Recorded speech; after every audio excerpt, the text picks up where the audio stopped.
Good to be back, Pork Rind, so I'm going to pick up spread shots, and oh, I forgot the introduction, didn't I?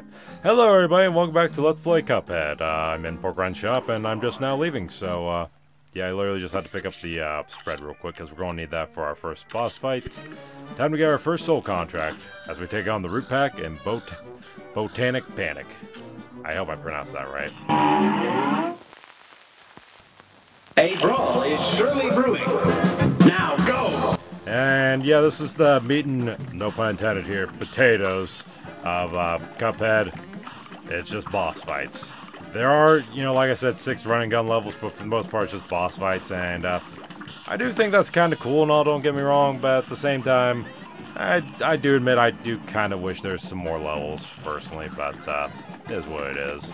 At least the boss fights in this game are pretty well designed. It's kind of like a boss rush in Mega Man, so that's kind of cool. I do love Mega Man, so yeah, that's why I like this game so much. I don't know, but yeah. Anyways, so Onion's pretty simple. Just use your spread shot on them. And what I like to do with the carrot, I like to use the spread shot, but I do like to switch to the pea shooter to hit them with the EX special, because the EX special with the spread is good at taking out those mini carrots. But as you can see, it kind of goes all around. It's 8-way spread for the EX as well. So the bottom 3 don't really hit anything. So I prefer the pea shooter's EX move personally. So that's just me. And there we go. I win. Literally, that's it. That's the first boss fight. He is the tutorial though, so what do you expect? And that's another good thing about Cuphead. The bosses are only usually under 2 minutes, which is nice. So, I'm glad they go quick and don't overstay their welcome like some bosses do in some games. But look at that, another perfect score. Alright, fantastic. I am an expert player, don't you know? No, I'm not. I'm not going to get a perfect score every time. Let's just get that out of the way right now. But, yep, got the Root Pack Soul Contract. Still bumbling all my words. Alright, so we got a problem, guys. I want to get up there to play the next level, but I can't reach it. Maybe there's another way I can get over there, but since I'm over here, I'm going to talk to this fish. Who's fishing. Begone, spirits! Oh, wait, you're real. Yeah. I was about to hit you with an old parry move. That wouldn't be very nice of you. That would be very mean. That's how you deal with the ghosts around here. Okay. Only a nit will try shooting someone who ain't really there. I guess that makes sense. Speaking of not being places, would you fellas mind moving on? Again, it's just me. What are you talking about?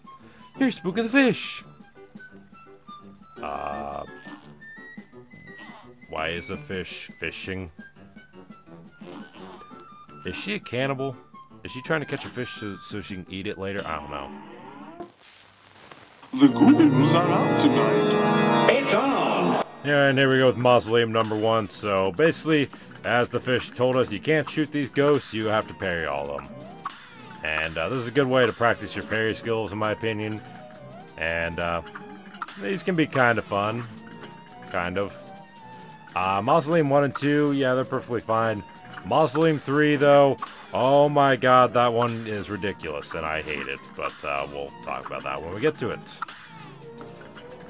So yeah, just parry all the ghosts, and I gotta say, I love the music here, and I love the animation on the ghosts. Oh my god, they are so adorable, seriously. Look at that one trying to act all creepy, like, ooh, ooh, yeah, you ain't scary at all, but I love you anyways, because you look so cool.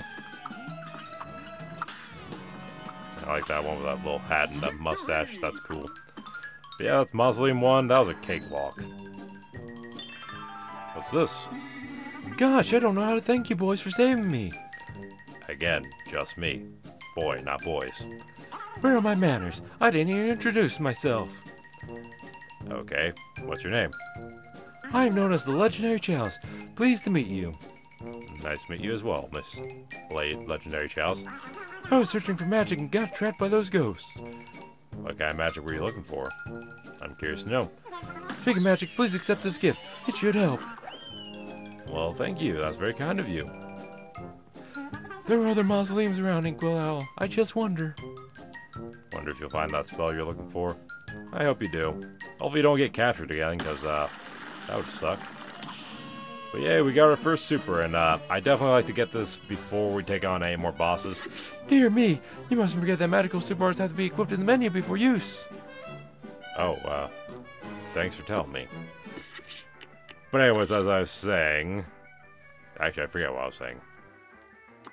Anyways, Super 1 is by far the best super in the game. Let's just get that out of the way now. You can actually skip the other mausoleums if you want, but I don't recommend it. At least Mausoleum 2 is helpful. Mausoleum 3, though, not only is it ridiculously hard, but it sucks too. Or the super you get sucks, and yeah, there's the little trick I hinted at. So now we go to Treetop Trouble. So why am I trying to get to another level, you ask? Because I want the coins. I'm greedy. What can I say? I need all the coins, because, let's just say there's 2 more items in the shop I need to get that unfortunately are not on Inkwell Isle 1. No, they're on a distant island, so we'll have to go... Well, I'll take a little detour before we come back to Inkwell Isle 1. We will be finishing Inkwell Isle 1 before we move on to anything else.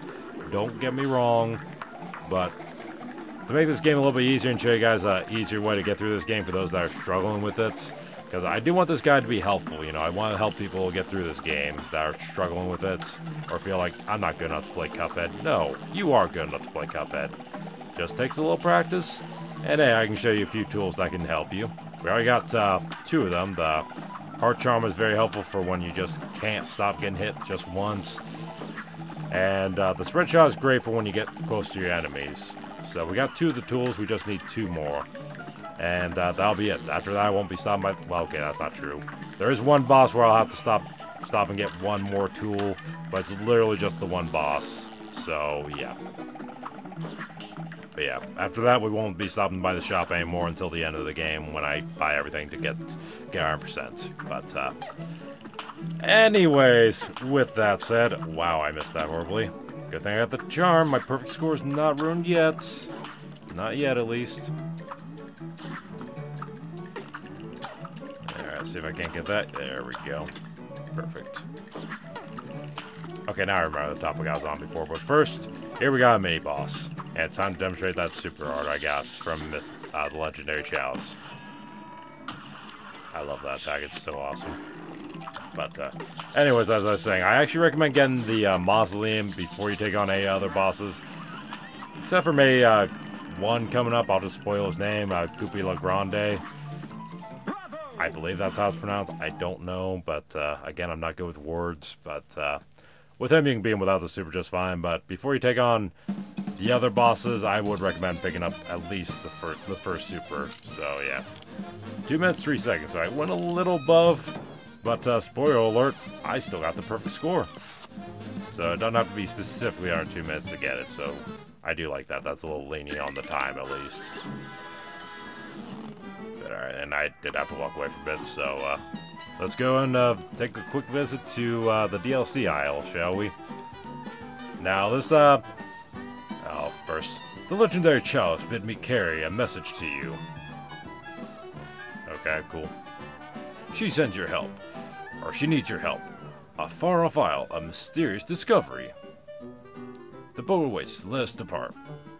Yes. Now, normally there's a cutscene here, but I'm going to skip that and save it for later. As well as the tutorial up there. We'll be seeing that later, I just gotta do a few things real quick. Extra, extra, Chef Saltbaker, we're best baker in all the lands. We'll be beating him later, don't you worry. Oi, you marks from around here? This house full of tough nuts, and your noodle arms ain't gonna grunch it. You wanna bet on that, pal? Why don't you come back after a few more tussles? I could take it down now, no problem, thank you very much. In fact, have some cabbage on me, you look like you need it. Oh, those be fighting words. You wanna go, bro? You want- oh. You know what, we're cool. We are perfectly cool now. And he says the same thing. Part of the reason I want to come here was also just to show his different dialogue, because most people come here after they beat the game, and his dialogue actually does change. I just wanted to show that real quick, and I'll be showing his alternate dialogue after we beat the game later when we come back here, but, yeah. So I only talked to him so I could get the 3 coins, and went up there and got the secret coin, and now it's time to visit Pork Rind again. And And here we have Crack Shot, which is an essential for me, and the Heart Ring, which is super helpful.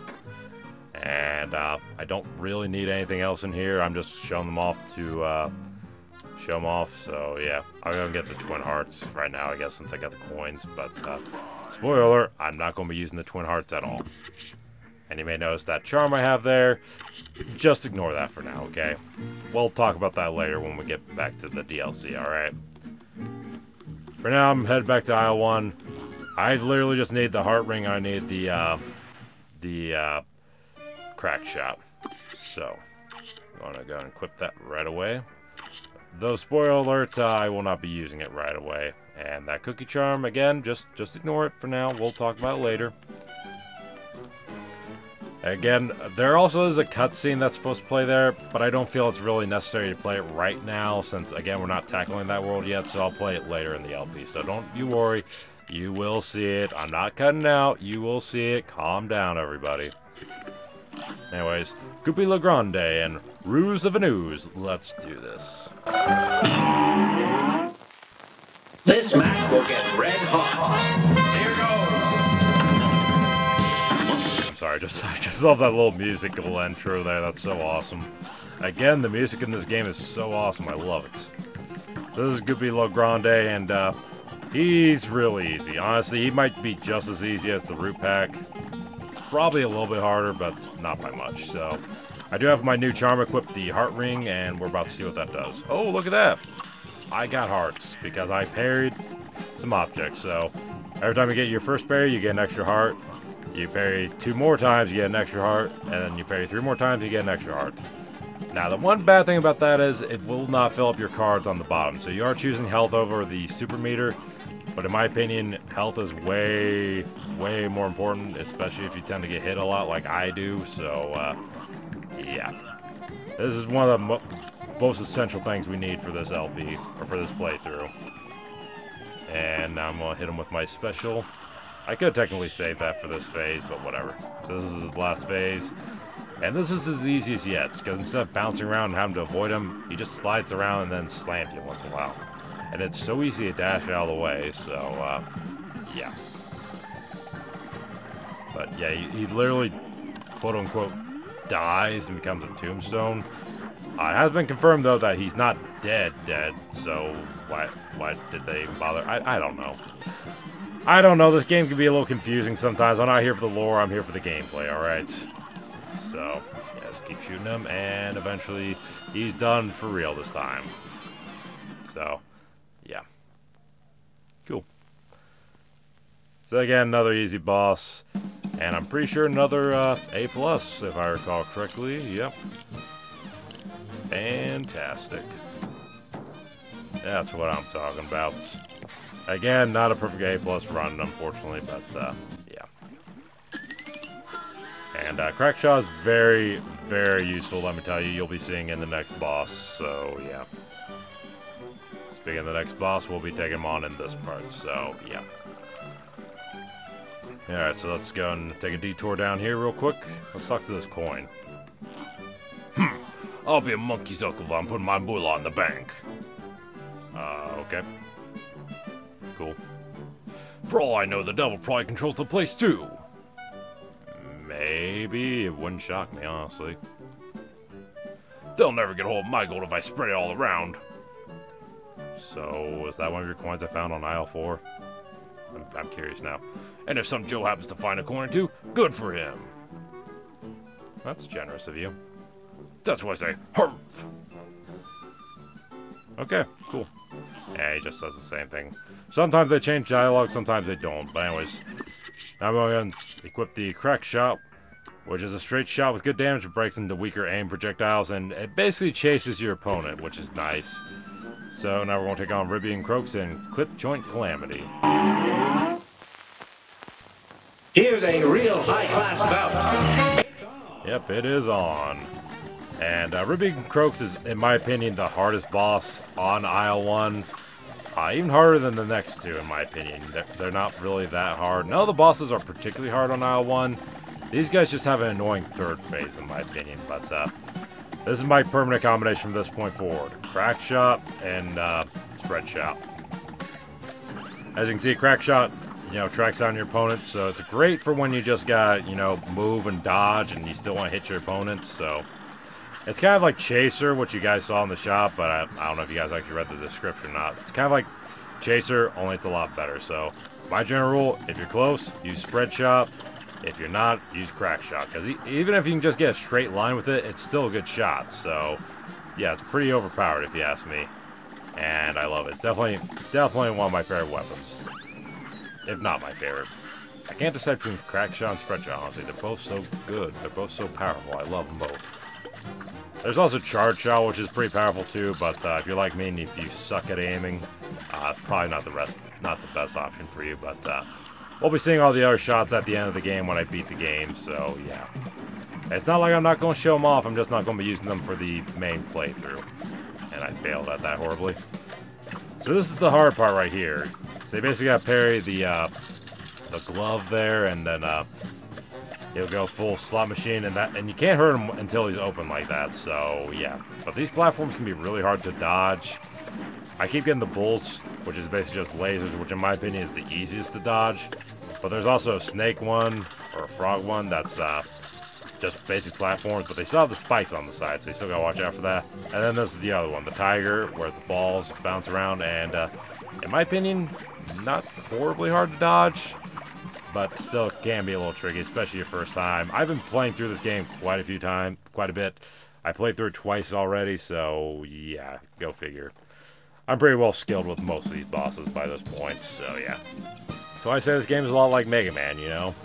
Just gotta keep practicing the bosses, and then eventually you'll get the patterns down, and you'll take them down, no problem. It's kind of like Punch-Out in a way, too, you know? You just gotta learn the patterns, and then there you go. But anyways, folks, that's gonna do it for me, so thank you all for watching, and I'll see y'all next time. Later.